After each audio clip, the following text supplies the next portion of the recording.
Hello दोस्तों, मैं आपका स्वागत करता हूं अपने चैनल अमेजिंग पी क्लासेस में। आज हम करेंगे आरपीएफ के जीके का प्रैक्टिस सेट, जो एग्ज़ाम की दृष्टि से बहुत ही महत्वपूर्ण है। कुछ इम्पोर्टेंट सवालों का प्रैक्टिस सेट है ये। पहला क्वेश्चन, सूचना का अधिकार अधिनियम किस वर्ष पारित किया गया था? पहला ऑप्शन है 2001 सन, दूसरा ऑप्शन है 2005 में, तीसरा ऑप्शन है 2004 में, चौथा ऑप्शन है 2002 में। तो आपका सही उत्तर होगा सन 2004 में सूचना का अधिनियम पारित किया गया था। इससे रिलेटेड कुछ इम्पोर्टेंट जानकारी। सूचना का अधिकार अधिनियम 23 दिसंबर 2004 को संसद में प्रस्तुत किया गया था। 11 मई 2005 को लोकसभा तथा 12 मई 2005 को राज्यसभा में इसे स्वीकृति की प्रदान की गई थी। स्वीकार किया गया था। इसके बाद 12 अक्टूबर 2005 को यह अधिनियम जम्मू कश्मीर को छोड़कर भारत के सभी राज्यों में लागू हो गया था। सूचना का अधिनियम लागू हुआ था 12 अक्टूबर 2005 को भारत के सभी राज्यों में, लेकिन यह प्रस्तुत किया गया था 23 दिसंबर 2004 को। अगला क्वेश्चन, संसार में सबसे पहली महिला प्रधानमंत्री किस देश में बनी थी? संसार की सबसे पहली महिला प्रधानमंत्री, पहला ऑप्शन है भारत में, दूसरा ऑप्शन है श्रीलंका में, तीसरा ऑप्शन है इज़राइल लिख गया है, इज़राइल होगा, और चौथा ऑप्शन है पाकिस्तान में। तो इसका सही उत्तर होगा श्रीलंका में। संसार की सबसे पहली महिला प्रधानमंत्री श्रीलंका में बनाई गई थी। संसार की सबसे पहली महिला प्रधानमंत्री श्रीलंका की सिरिमावो भंडारनायके थी। महिला प्रधानमंत्री का नाम, महिला का नाम है सिरिमावो भंडारनायके थी। वे 3 बार श्रीलंका के प्रधानमंत्री चुनी जा चुकी थी। ये प्रथम बार 1960 से 1965 तक रहीं और दूसरी बार 1970 से 1977 तक रहीं और तीसरी बार 1994 से 2000 तक अपने पद पर रहीं, प्रधानमंत्री के पद पर। इनका जन्म सिरिमावो भंडारनायके का जन्म 17 अप्रैल 1916 को हुआ था और इनकी मृत्यु 10 अक्टूबर सन 2000 को हो गई थी। अगला क्वेश्चन, मीठे पानी का सबसे बड़ा जलाशय कहाँ स्थित है? पहला ऑप्शन है भौमताल में, दूसरा ऑप्शन है तालाब, तीसरा ऑप्शन है झीलें, चौथा ऑप्शन है ग्लेशियर। मीठे पानी का सबसे बड़ा जलाशय क्या है? तो इसका सही ऑप्शन है झीलें। मीठे पानी की कुल मात्रा 67.7% ध्रुवीय बर्फ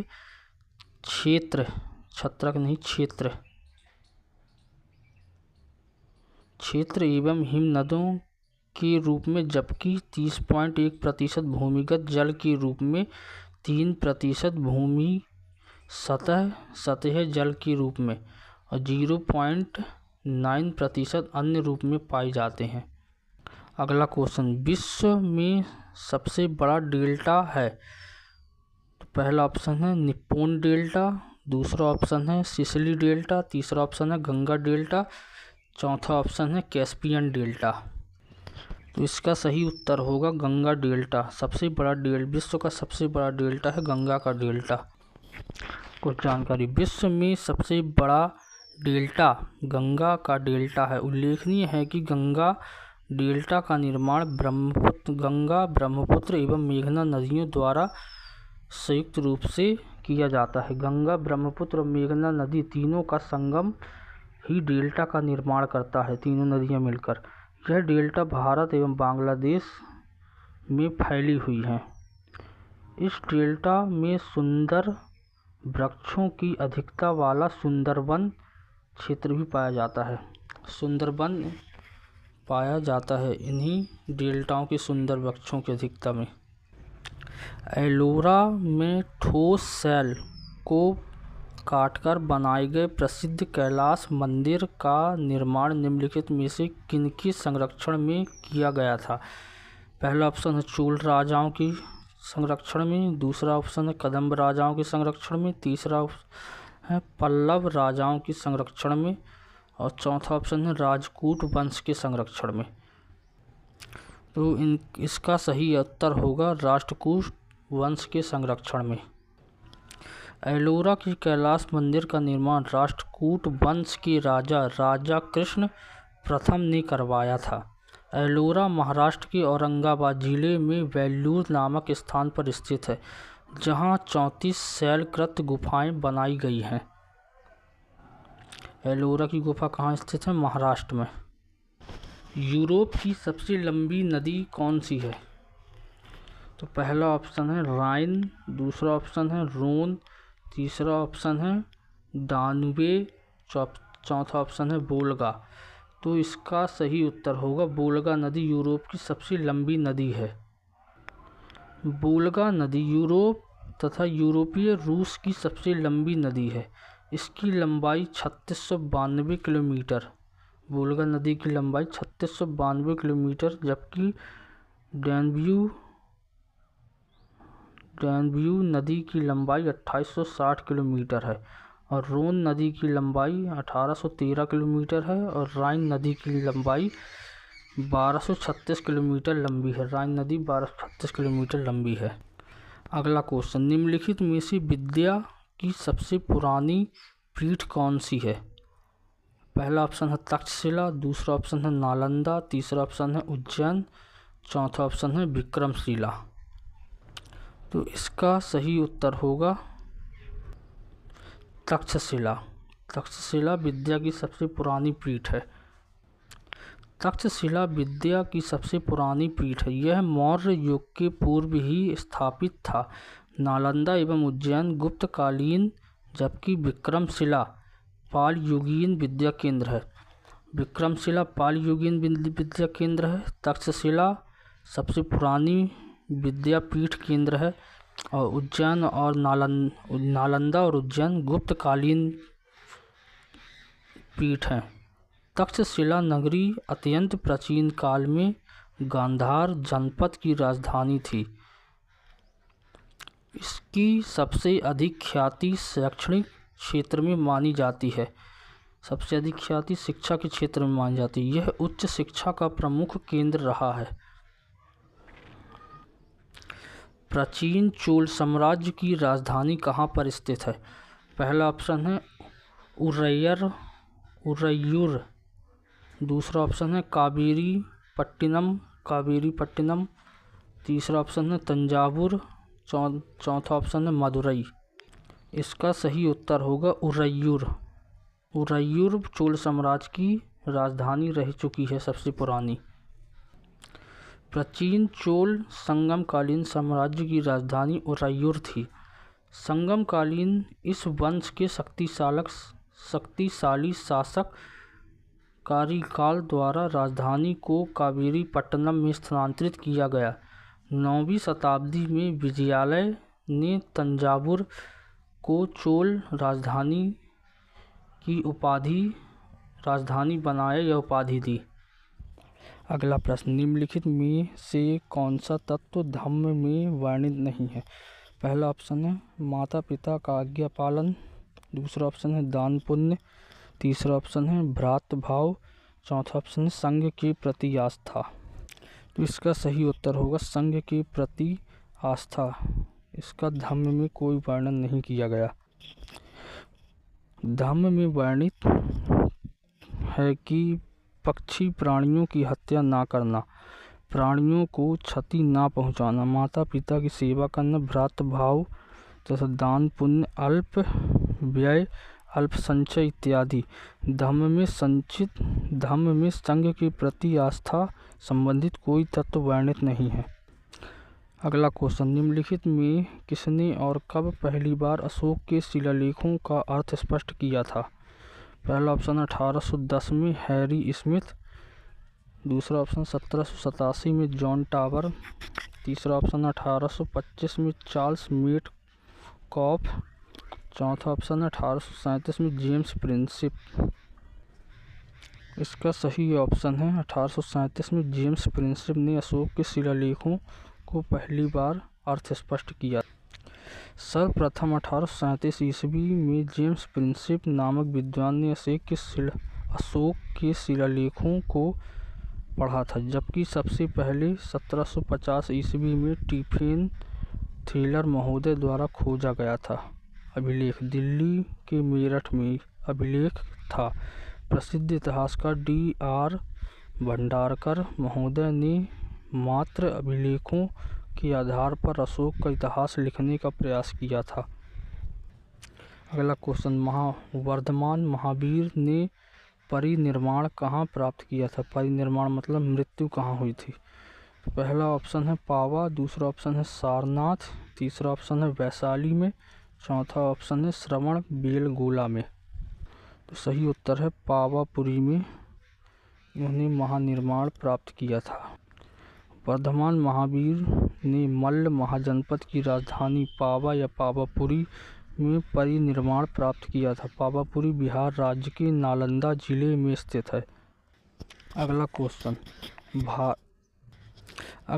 भारत में जैन धर्म का संस्थापक कौन है? पहला ऑप्शन है गौतम बुद्ध, दूसरा ऑप्शन है महावीर, तीसरा ऑप्शन है चंद्रगुप्त, चौथा ऑप्शन है अशोक।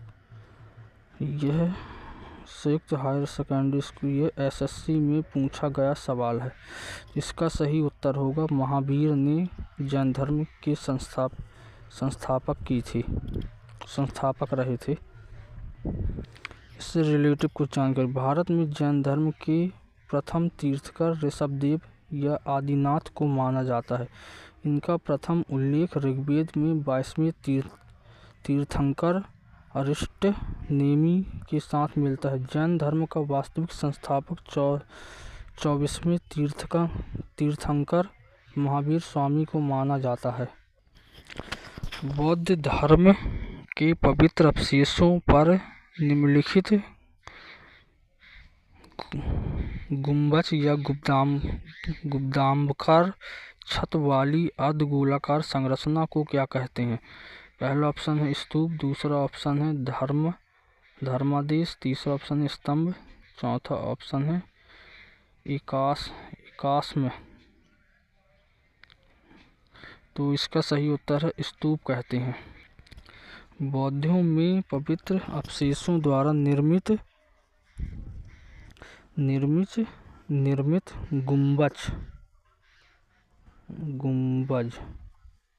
गुंबज वाली छत का अर्थ गोलाकार संरचना को स्तूप कहते हैं।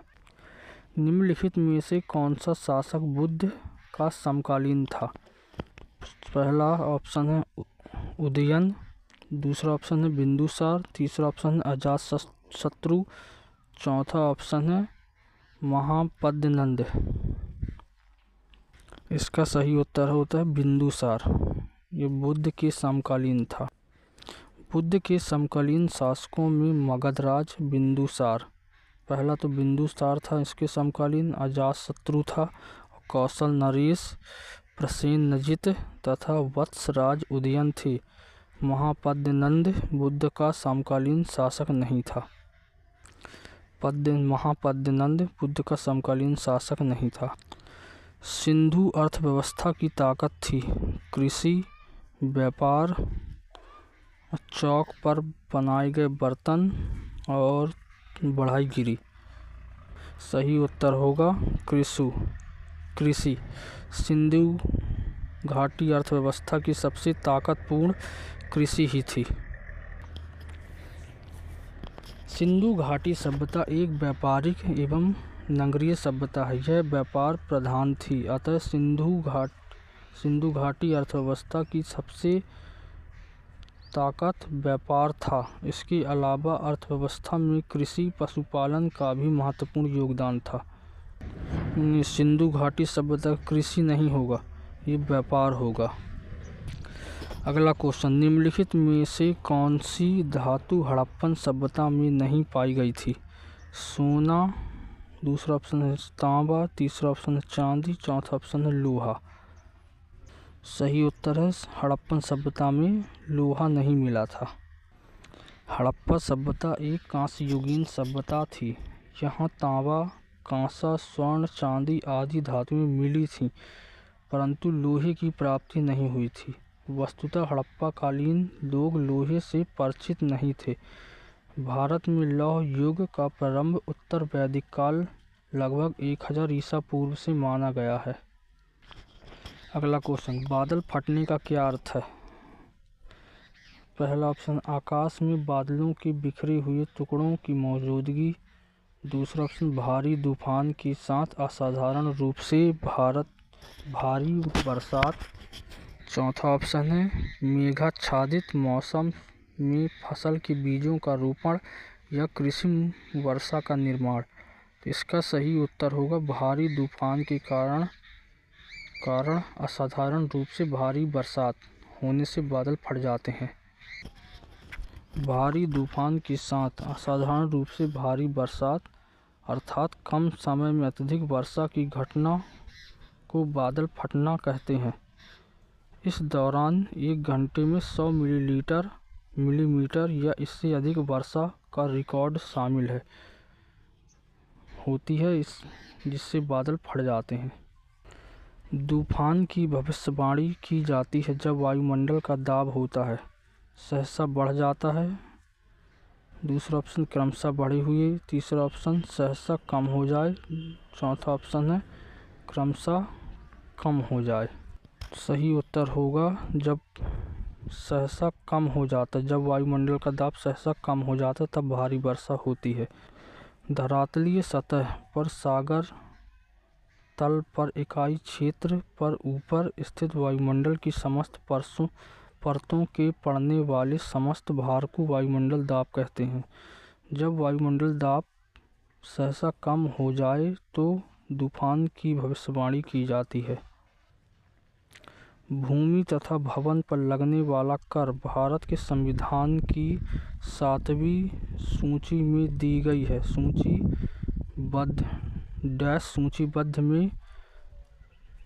सूचीबद्ध है। पहला ऑप्शन है केंद्रीय, दूसरा ऑप्शन है राज्य, तीसरा ऑप्शन है वैश्विक में, चौथा ऑप्शन है समवर्ती सूची में। भूमि और भवन पर लगने वाला कर यह राज्य सूची के अंतर्गत आता है। स्थानीय महत्व के विषयों को राज्य सूची में रखा जाता है। राज्य सूची के अंतर्गत आने वाले विषयों पर विधि बनाने का अधिकार राज्य विधानमंडल को है। राज्य सूची में रखे गए विषयों में कुछ प्रमुख स्थानीय स्वशासन, सार्वजनिक स्वास्थ्य, भूमि भवन पर लगने वाला कर, कृषि, बिक्री, पुलिस, न्याय आदि शामिल होते हैं राज्य सूची में। लो दोस्तों, आज के लिए यहीं पर क्लास समाप्त करते हैं। कल आगे कंटिन्यू करेंगे इस क्लास को। तब तक के लिए